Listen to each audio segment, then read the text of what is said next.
Hi, this is Jason from Horrific Nightmares. Welcome to another Wild Eye Wednesday. Now, today I'm going to be taking a look at Deadly Reunion. But before I get into my review, I wanted to take the time to thank Wild Eye for sending me this copy to review for you guys. They are definitely where it's at with independent horror. I'm going to put their links to their YouTube channel and their official website in the description box below. Definitely go check them out.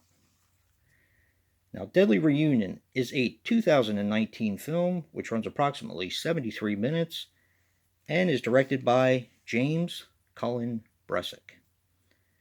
Now, that should kind of sound familiar to a lot of people because he has done a lot of independent film.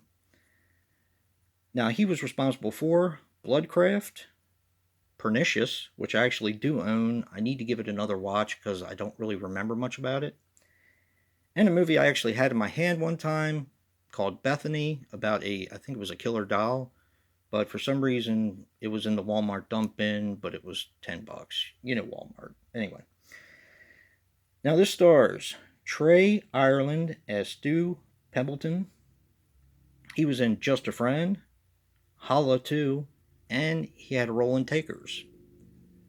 This also stars Baron J as Tom Miller. He was in Fast and the Furious 6, Soul Plane, and he had a bit part in Iron Man 3.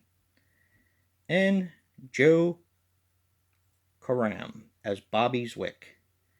He was in On the Brink, Club Lingerie, and The Condo. Now, as I said before, this is from James Cullen Bressick, who I think I might have a couple of his movies, to be honest with you, but I don't know what the other one is. But like I said, he is an independent director, and he is well known enough that I actually know who he is. This is a very interesting movie. The synopsis is a bunch of couples that went to college together are getting together for a reunion. A deadly reunion, per se. But they all got together and started talking about what they've done with their life. One guy is a famous musician who plays with a lot of different people. Another guy is worth millions and millions because he trades stocks. And, they all have a fairly successful careers after college, except for the couple that is actually having the reunion. The couple who are having the reunion are actually teachers, which there's nothing wrong with that. They just don't make enough money, but they seem happy. The husband writes, and like I said, they seem happy.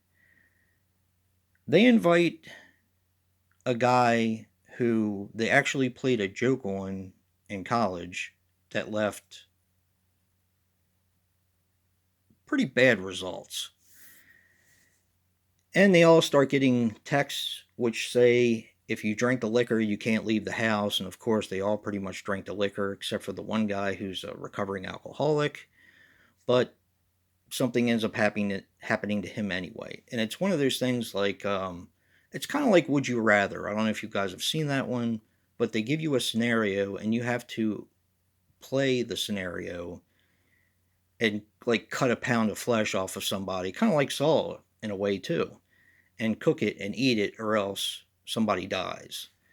Um, and there's also a game of shots where one of them is a poison, but the rest of them have hallucinogens in them. So there's all these different types of things that you can play, and of course they get picked off one by one. Now, I'm not going to tell you who the killer is. The obvious would be the person who they tortured in college, but he, of course, is the first to go. So this kind of leaves you guessing. And I really enjoyed this film. I really enjoyed it up until the last 10 minutes. This has a twist that I thought was completely unnecessary and completely ridiculous, and took me a place that I didn't really think was necessary. Overall, I still enjoyed the film for what it was, but like I said, the twist didn't set right with me. Now, everyone's different. Some people are going to like the twist. It just didn't hit with me. But other than that, the film was actually very well done. And a special thank you again to Wild Eye for sending me this copy. And if you like what you see in here, hit that like button and subscribe. And until next time, peace.